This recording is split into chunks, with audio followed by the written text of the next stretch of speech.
Hey guys, my name's Crystal Kenny, and I'm in love with creating. All things artistic and imagination involved. I'm an American girl who chased her creative dreams all the way to Paris, France, making a living using photography. This podcast takes you inside the stories of all the artsy folks I've met along the way and gives you that extra push to discover your creative gifts. The desire to create is deeply inside each and every one of us, and I give you the tools and inspiration to find a new way of living a more creative life. This is La Vie Creative, the podcast.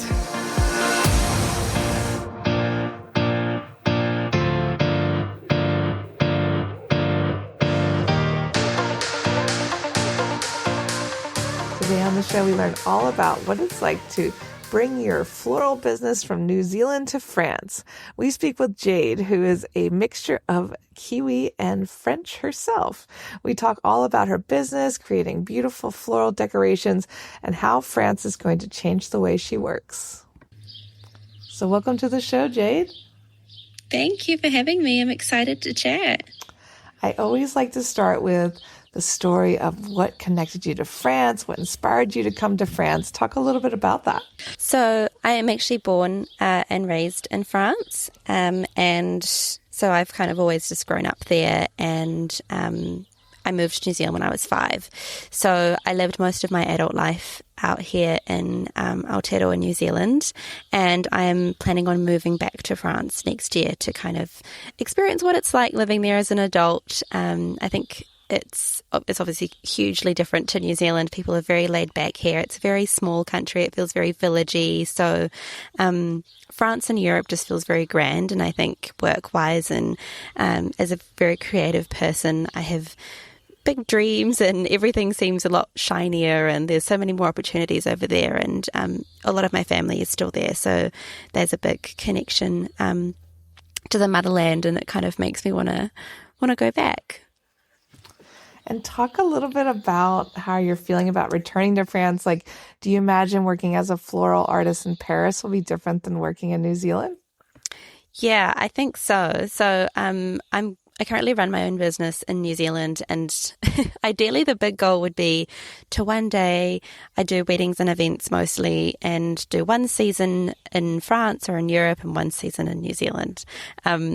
And just basically never have a winter.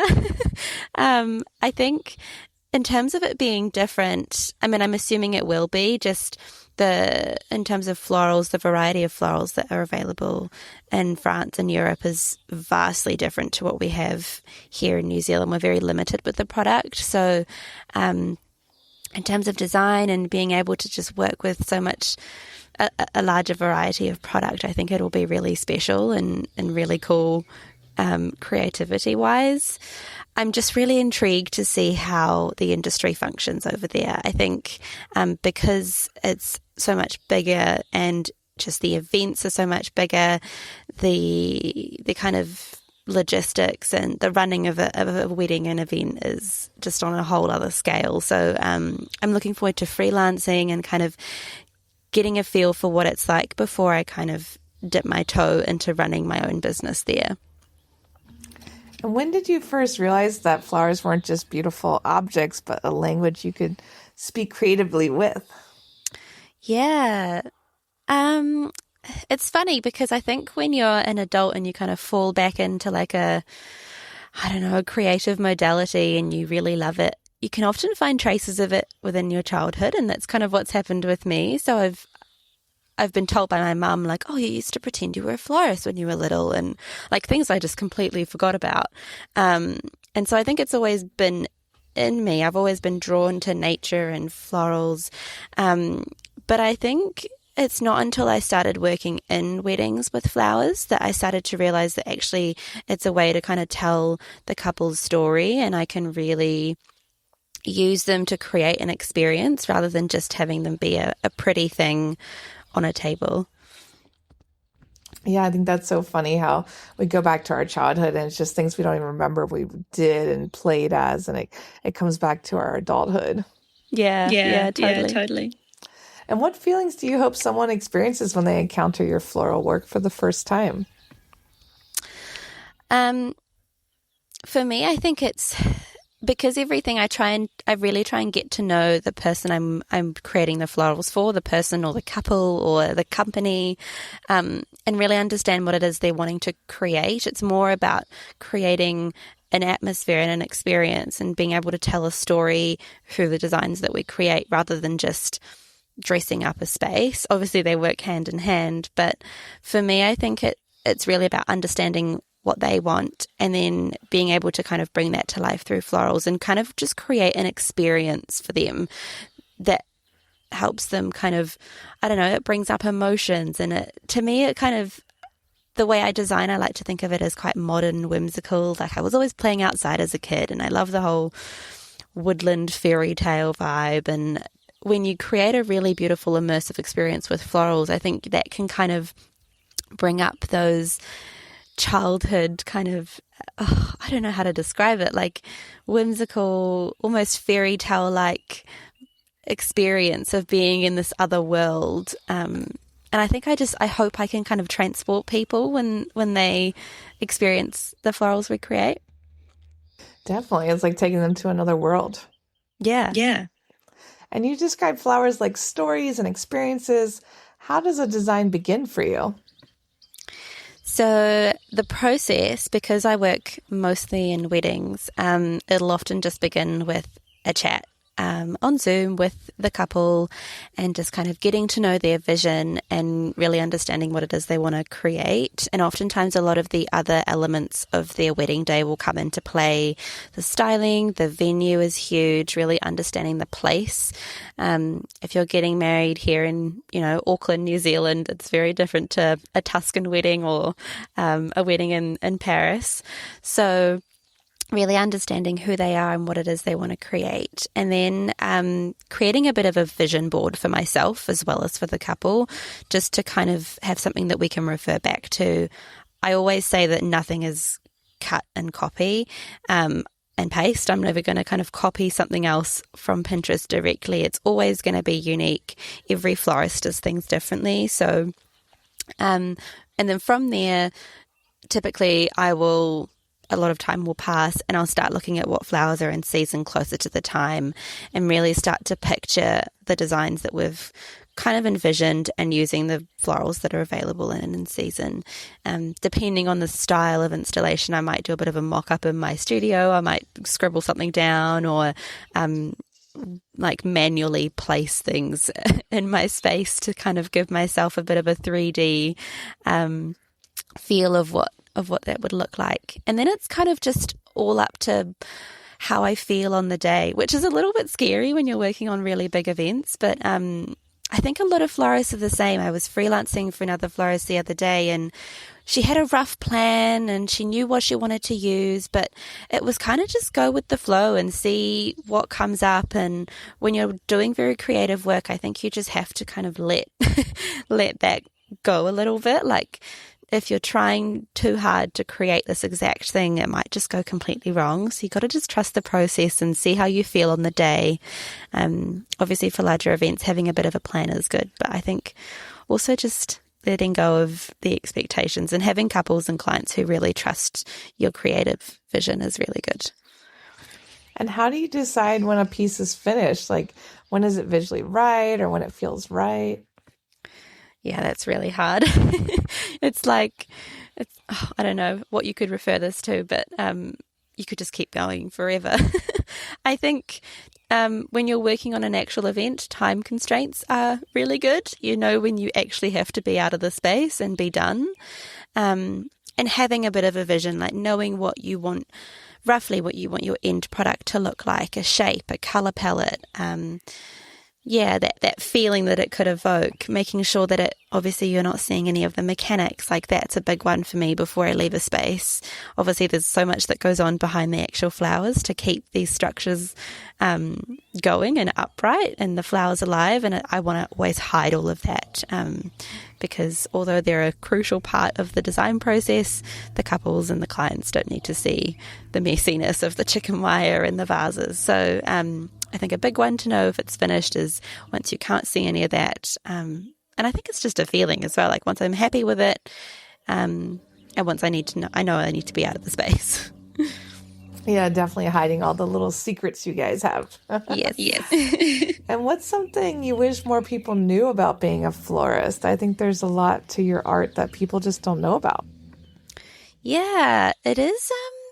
It's funny because I think the wedding industry as a whole has kind of blown up in the last couple of years. Like Instagram and Pinterest have just, it's gone mad. So, which is amazing for us. I think it's, in a way, it's gone a little bit too mad. Like everyone now wants their wedding to look like, Jan next door, which defeats the whole purpose of it being a personal thing. But florists in particular, I feel like nobody really knows about. Like they like the pretty flowers, but people just kind of forget what goes into it.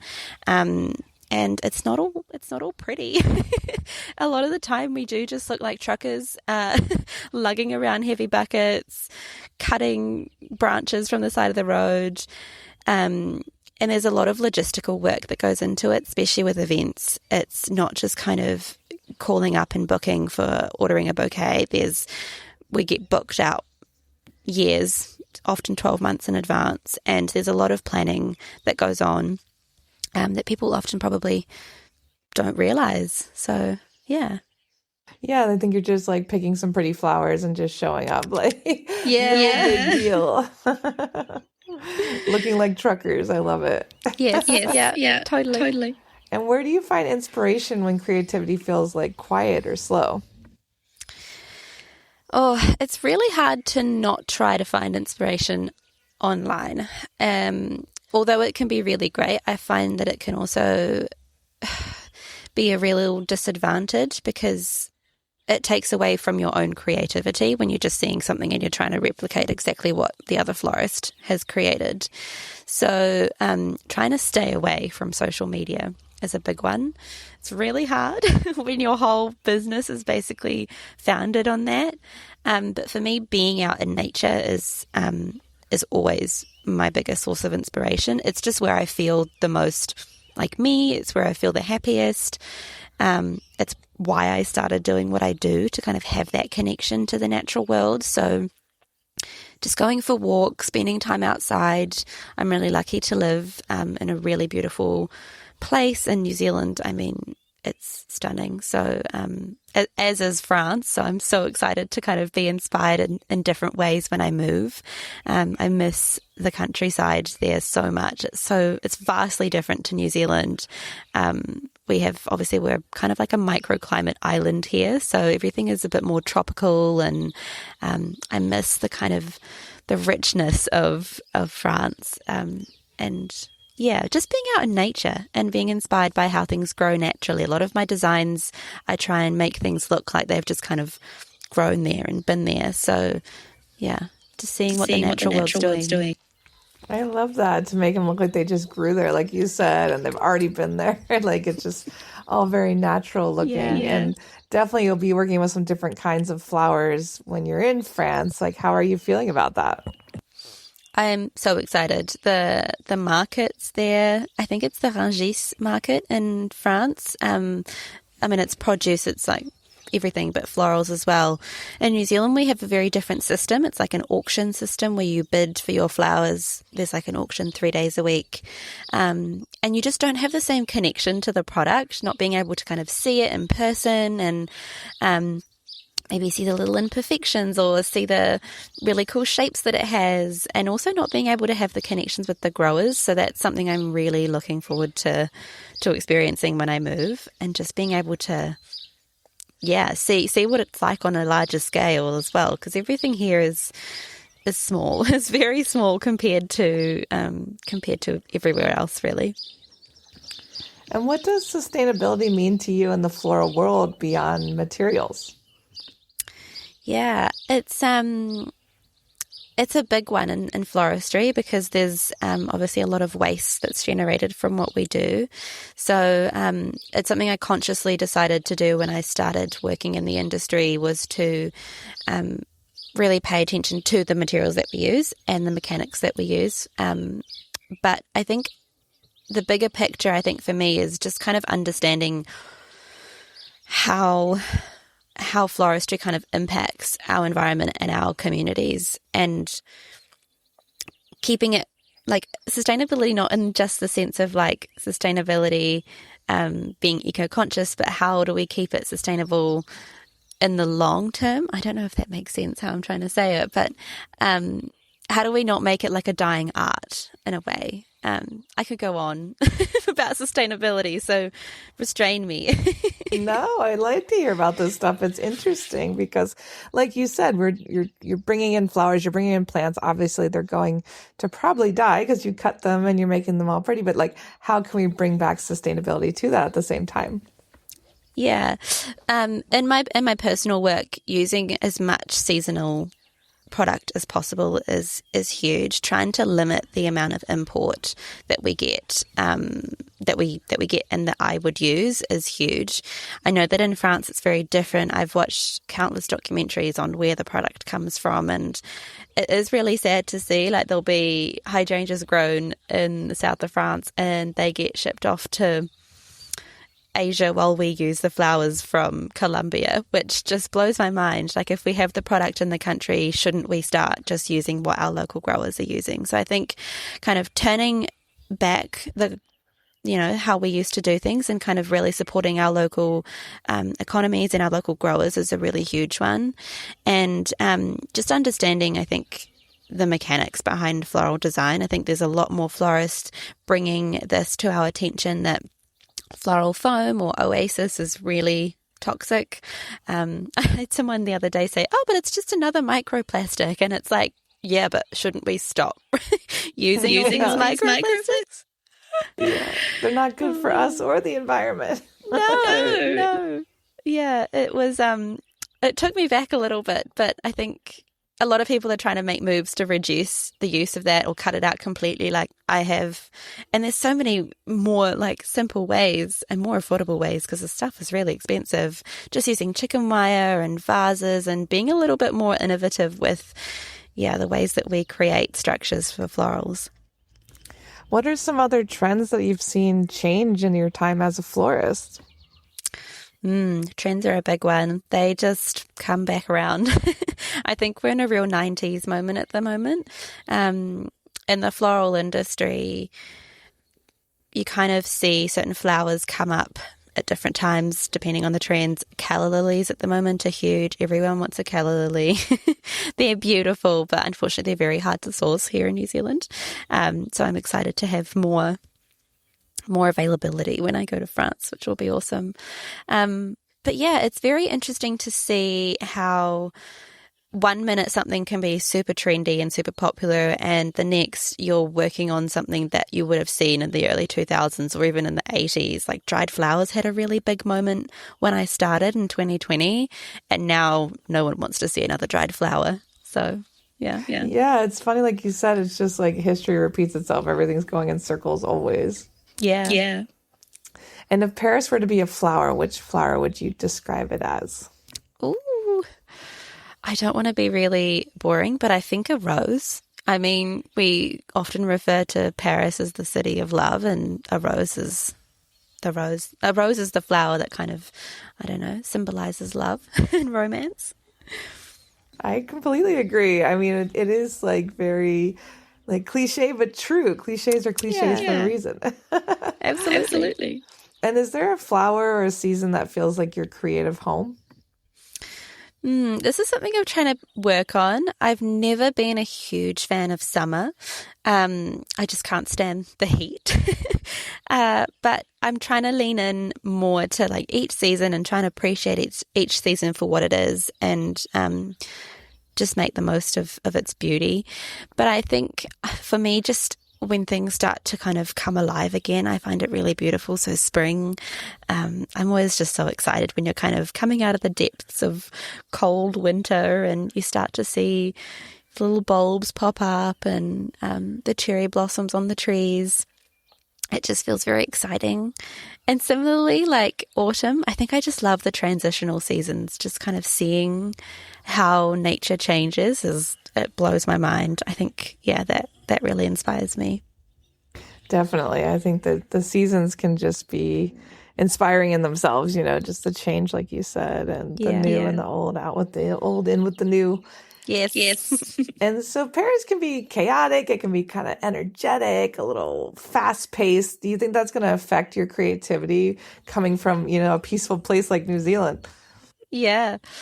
Oh, I think it'll definitely affect me in some way. I can't predict how. I'm just excited to be in a more fast-paced place.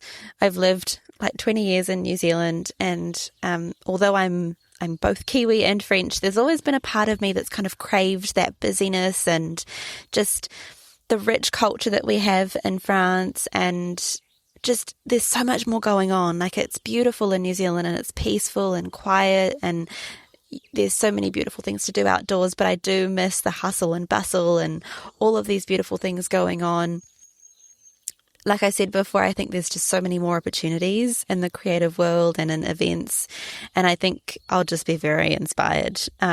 Yeah, and the city itself, like I'm excited to spend more time there and to be inspired by the architecture and just what everybody else is doing.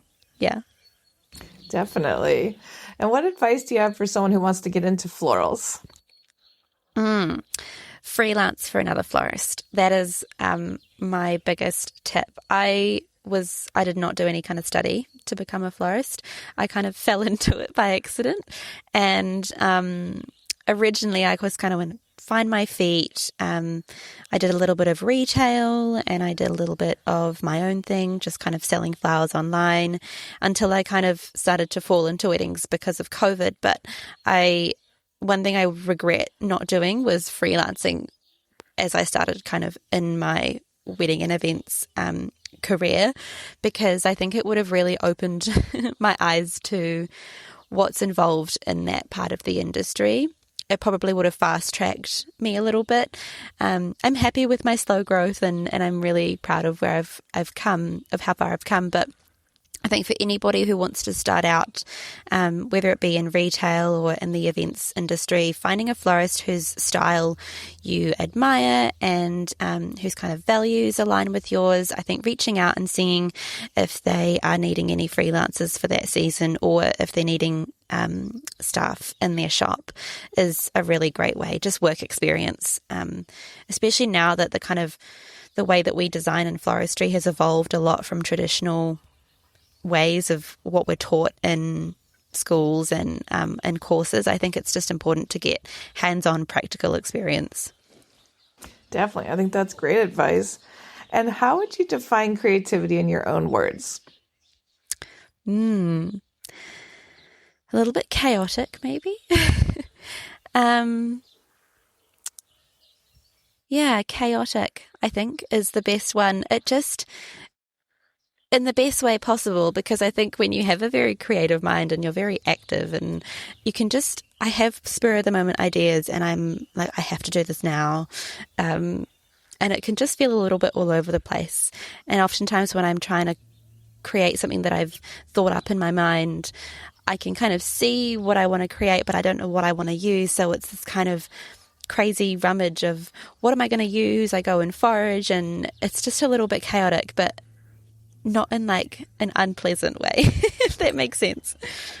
Yeah, definitely, like a fun, chaotic way. Yes. And how does nature influence creativity in your opinion? Oh, well, I think nature is the biggest example of creativity. I mean, I don't think it would refer to itself as being creative if it could speak, but it blows my mind how insanely beautiful it all is and the magic of it all, just how the ecosystems function and the seasons. I think, I'm sitting in my garden now and I'm just looking at it like, wow. What was your question? Yeah, no, definitely. I mean, just listening to your background, nature, it sounds like you're like in some kind of beautiful storybook nature situation. Yeah, it's pretty magic. Well, I think that's a beautiful note to end on. And where can people connect with you, learn more about your work, and work with you in France? Yeah, so I am on Instagram at Willow and Sage Botanics, and that's basically Instagram, website, Pinterest, everything. I'm mostly active on Instagram, and sharing kind of my journey, and I'm excited to share more about when I move there. I'll be there from May 2026, so I'm very excited. Well, congratulations, and we can't wait to welcome you here. And thanks so much for sharing your story. Thank you so much. Thank you for having me on. It was lovely chatting with you. Thanks so much for tuning in to La Vie Creative. You can find more information on MissParisPhoto.com. And if you enjoyed this show, please feel free to share and spread the word for all my creative guests. We have the power to help them to keep doing what they love. See you next time.